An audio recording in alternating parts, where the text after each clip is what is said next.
നമസ്കാരം, ജന്മഭൂമിയിലേക്ക് സ്വാഗതം.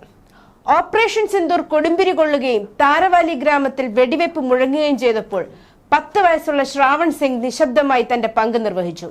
യൂണിഫോമും ആയുധങ്ങളും ഇല്ലാതെ, പക്ഷെ അളവറിയാത്ത ധൈര്യത്തോടെ ഇന്ത്യ പാക് അതിർത്തിക്കടുത്തുള്ള പഞ്ചാബിലെ താരവാലി ഗ്രാമത്തിലെ പൊടിപടലങ്ങൾ നിറഞ്ഞതും ചൂടിൽ നനഞ്ഞതുമായ വയലുകളിൽ സമീപകാലത്ത് രാജ്യത്തെ ഏറ്റവും വലിയ സൈനിക നീക്കങ്ങളിലൊന്നായ ഓപ്പറേഷൻ സിന്ദൂർ നടക്കുമ്പോൾ ഗ്രാമത്തിലെ തുയർന്ന വയലുകളിൽ പട്ടാളക്കാർ അണിനിരന്നിരുന്നു. വലുതാകുമ്പോൾ ഒരു ഇന്ത്യൻ ആർമി സൈനികനാകാൻ സ്വപ്നം കാണുന്ന ശ്രാവൺ സിംഗ് വെള്ളം, പാൽ, ലസ്സി, ഐസ് എന്നിവ കൊണ്ടുവന്ന് സൈനികരെ സഹായിച്ചു. ഫിറോസ്പൂർ ജില്ലയിലെ തന്റെ ഗ്രാമത്തിലെ യുദ്ധസമാനമായ സാഹചര്യം കണ്ടു. പക്ഷേ ഇളം പ്രായവും അതിർത്തിയിലെ കഠിനമായ സാഹചര്യവും ഉണ്ടായിരുന്നിട്ടും ഒന്നും അവനെ പിന്തിരിപ്പിച്ചില്ല.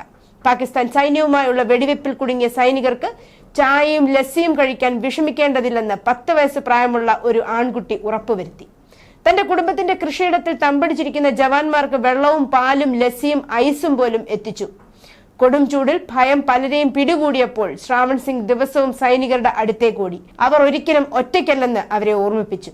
എനിക്ക് വലുതാകുമ്പോൾ ഒരു ഫൗജിയാകണം, എനിക്ക് രാജ്യത്തെ സേവിക്കണം, ആ കുഞ്ഞു പറഞ്ഞു. അവന്റെ അച്ഛൻ കൂട്ടിച്ചേർത്തു, ഞങ്ങൾ അവനെക്കുറിച്ച് അഭിമാനിക്കുന്നു.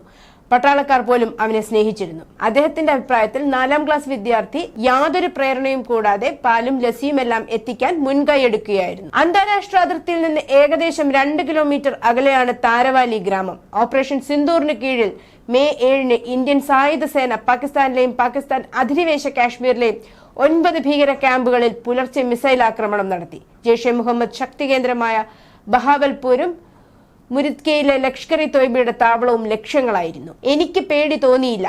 വലുതാകുമ്പോൾ ഒരു പട്ടാളക്കാരനാകണം. പട്ടാളക്കാർക്ക് വേണ്ടി ഞാൻ വെള്ളവും ലസ്സിയും ഐസും കൊണ്ടുവന്നിരുന്നു. അവർ എന്നെ ഒരുപാട് സ്നേഹിച്ചിരുന്നു. ശ്രാവൺ സിംഗ് ശാന്തമായ ആത്മവിശ്വാസത്തോടെ പറഞ്ഞു. അദ്ദേഹത്തിന്റെ ശ്രമങ്ങൾ ശ്രദ്ധിക്കപ്പെടാതെ പോയില്ല. ഈ കുഞ്ഞിന്റെ ലളിതവും എന്നാൽ ആഴമേറിയതുമായ സേവനത്തിൽ സംതൃപ്തരായ ഇന്ത്യൻ സൈന്യം കുഞ്ഞിനെ ആദരിച്ചു. ഈ ദൗത്യങ്ങൾ നിർവഹിച്ചതിന് 7th ഇൻഫൻട്രി ഡിവിഷന്റെ general officer commanding major general Ranjit Singh Manral അടുത്തിടെ കുഞ്ഞിനെ ആദരിച്ചു. അതിനിടെ ഓപ്പറേഷൻ സിന്ദൂർ 2ാം ആക്രമണത്തിൽ പാകിസ്ഥാന്റെ പ്രധാന സൈനിക വിമാനത്താവളമായ ഭോലാരി എയർബേസിൽ ബ്രഹ്മോസ് താണ്ഡവം നടത്തിയെന്ന റിപ്പോർട്ടുകളാണ് ഇപ്പോൾ പുറത്തുവരുന്നത്. പാക് സേനയുടെ F-16A ഉൾപ്പെടെയുള്ള ആധുനിക യുദ്ധവിമാനങ്ങളും അവാക്സ് പോലെയുള്ള ആധുനിക വ്യോമ പ്രതിരോധ സംവിധാനങ്ങളുമുള്ള വിമാനങ്ങളും വിശ്രമിക്കുന്ന ഇടമാണിത്. 19 സ്ക്വാഡ്രണുകളും ഓപ്പറേഷൻ കൺവെൻഷൻ യൂണിറ്റും ഇവിടെയാണ്. അതീവ സുരക്ഷയും അവാസ്കിന്റെ പ്രതിരോധവും ഇവിടെയാണ്. ഇന്ത്യയുടെ ബ്രഹ്മോസ് മിസൈൽ വിമാനങ്ങൾ സൂക്ഷിക്കുന്ന എയർബേസിലെ ഹങ്കാറിലൂടെ തുളച്ചു കയറിയതായി പറയപ്പെടുന്നു. അവിടെ വലിയ ഒരു തുള വീഴ്ത്തിയാണ് ബ്രഹ്മോസ് ഉള്ളിലേക്ക് പതിച്ചത്. ബ്രഹ്മോസിന്റെ മൂക്കിൻ തുമ്പത്തിരിക്കുന്നത് 300 കിലോഗ്രാം അത്യുഗ്ര സ്ഫോടക വസ്തുക്കളാണ്. ബ്രഹ്മോസ് തുളച്ചു കയറിയിട്ടുണ്ടെങ്കിൽ ഉള്ളിൽ സ്ഫോടനം നടന്നിരിക്കുമെന്നാണ്.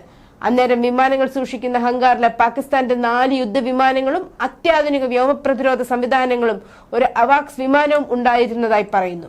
സ്ഫോടനത്തിൽ ഇവിടുത്തെ 6 വ്യോമസേന ഉദ്യോഗസ്ഥർ കൊല്ലപ്പെട്ടിട്ടുണ്ട്. അതിനർത്ഥം കോടികൾ വിലമതിക്കുന്ന പാകിസ്ഥാന്റെ യുദ്ധവിമാനങ്ങളും അവാക്സും ചാരമായി കാണുമോ എന്ന ചോദ്യമുയരുന്നു. പാകിസ്ഥാന്റെ സിന്ധ് പ്രവിശ്യയിലെ മുഖ്യമന്ത്രി ഇന്ത്യ ഇവിടെ മിസൈൽ ആക്രമണം നടത്തിയ കാര്യം സ്ഥിരീകരിച്ചിരുന്നു. ഈ ആക്രമണത്തിൽ 6 വ്യോമസേനാ ഉദ്യോഗസ്ഥർ കൊല്ലപ്പെട്ടതായും ഇവർ സ്ഥിരീകരിച്ചിരുന്നു. ബ്രഹ്മോസ് മിസൈൽ വിമാനങ്ങൾ സൂക്ഷിക്കുന്ന പുരയായ ഹങ്കാറിന്റെ മൂലയിൽ ഉണ്ടാക്കിയ വലിയ തുള ഉപഗ്രഹ ചിത്രങ്ങളിൽ വ്യക്തമാണ്. അപ്പോൾ അതിനുള്ളിലുണ്ടായിരുന്ന 4 യുദ്ധവിമാനങ്ങളും അവാക്സും നശിച്ചിട്ടുണ്ടാകും എന്നും ചില യുദ്ധ വിശകലന വിദഗ്ധർ പറയുന്നു. കൂടാതെ ഓപ്പറേഷൻ സിന്ദൂറിനിടെ ഭയന്നോടുന്ന പാകിസ്ഥാൻ സൈനികരുടെ ദൃശ്യങ്ങൾ പുറത്തുവിട്ടിരിക്കുകയാണ് അതിർത്തി രക്ഷാസേന BSF. ഇന്ത്യയുടെ അതിശക്തമായ തിരിച്ചടി പ്രതിരോധിക്കാനാവാതെ രക്ഷപ്പെട്ടോടുന്ന പാക് സൈനികരെ വീഡിയോയിൽ കാണാം.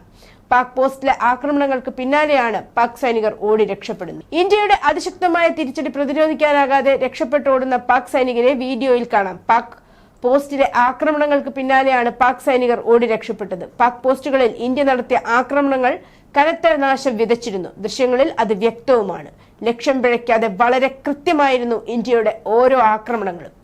ഭീകരകേന്ദ്രങ്ങൾ തകർത്തെറിഞ്ഞ ഇന്ത്യൻ സേന പാകിസ്ഥാന്റെ ആക്രമണങ്ങളെ കരുത്തോടെ പ്രതിരോധിക്കുകയും ചെയ്തു. ഇത് ദൃശ്യങ്ങൾ അടക്കം പുറത്തുവിട്ടുകൊണ്ട് സ്ഥിരീകരിക്കുകയാണ് ഇന്ത്യൻ സേന. നേരത്തെ ഇന്ത്യ തകർത്ത 9 ഭീകര കേന്ദ്രങ്ങളുടെ ചിത്രം സൈന്യം പുറത്തുവിട്ടിരുന്നു. 2019 ബാലക്കോട്ട് വ്യോമാക്രമണത്തിന്റെ തെളിവ് ചോദിച്ച കോൺഗ്രസ് പാർട്ടിയെ പരിഹസിച്ച് പ്രധാനമന്ത്രി നരേന്ദ്രമോദി.